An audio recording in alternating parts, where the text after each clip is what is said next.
Hi everyone. आज हम बात करेंगे structure of our female reproductive organ और एक एक करके पूरे पार्ट्स को हम लेबल करेंगे एंड कौन सी बीमारी कौन से हिस्से से जुड़ी होती है और उसका कैसे हम सॉल्व करते हैं, कैसे डायग्नोसिस बनाते हैं, वो थोड़ी सी डिस्कशन करेंगे basic. So as you can see, सबसे बड़ा जो पार्ट है वो है ये वाला एरिया, जिसको सिर्फ यहाँ तक, ये जो एरिया है इस एरिया को हम कह रहे हैं यूट्रस।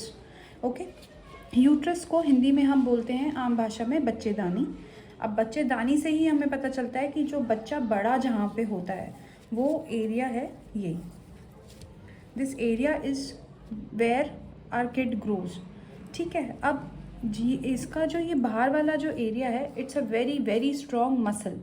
तो ये जो मसल मतलब एक्सपैंड करने की क्षमता है उसमें, तो definitely it increases up to many multifold. तो ये बढ़ जाता है और बच्चा अकोमोडेट होता जाता है, तो बच्चे की साइज़ के हिसाब से ये अपने आप को स्ट्रेच करता है।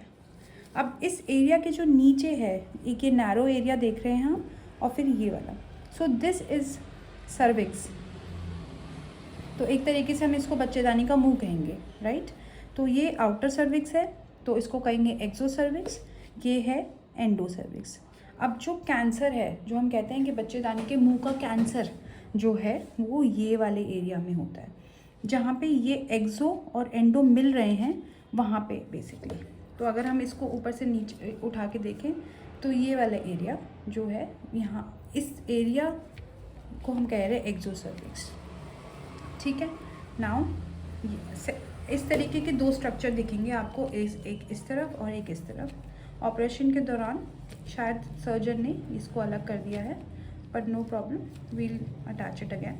तो कुछ इस तरीके का आपको दिखेगा। तो ये वाला जो एरिया है, ये वाला जो स्ट्रक्चर है, इसको हम कह रहे हैं ट्यूब। तो आप देखेंगे कि ट्यूब में कुछ इस तरीके की लहरें हैं। अब इसको कहते हैं फैलोपियन ट्यूब। फैलोपियन ट्यूब में अगर कुछ भी ब्लॉक होगा तो जो एग है और फर्टिलाइजेशन है, जो कि इस एरिया में होना है, बच्चे ठहरने का जो काम होना है वो इस एरिया में होना है, वो नहीं हो सकता है।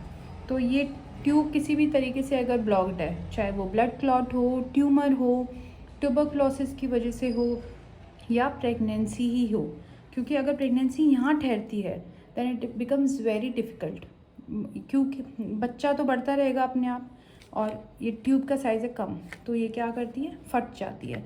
उस प्रोसीजर को हम कहते हैं rupture of pregnancy, tube rupture. ठीक है, तो tube rupture is very very very fatal, very dangerous and also leads to lot of complication, blood loss and even death in some cases if not attended properly.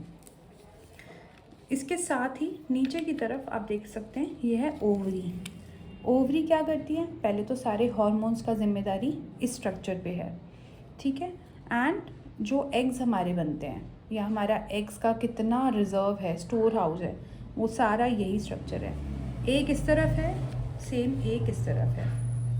ये इसलिए अलग है क्योंकि इसके अंदर सिस्ट बन गई थी।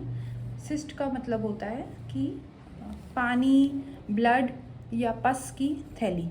तो आप देख सकते हैं कि इसमें एक एबनॉर्मल तरीके से ब्लड फॉर्मेशन है एंड इट्स नॉट नॉर्मल। तो जो भी एग्स यहाँ से रिलीज़ होते हैं वो यहाँ पे आके फर्टिलाइज, स्पर्म के साथ फर्टिलाइजेशन करके वो फर्टिलाइज बच्चा जो है वो यहाँ पे इम्प्लांट होता है। दैट इम्प्लांटेशन के बाद इट स्टार्ट्स ग्रोइंग, अगर वो अच्छे से इम्प्लांट हो गया है तो this is the basic structure of a reproductive female reproductive organ.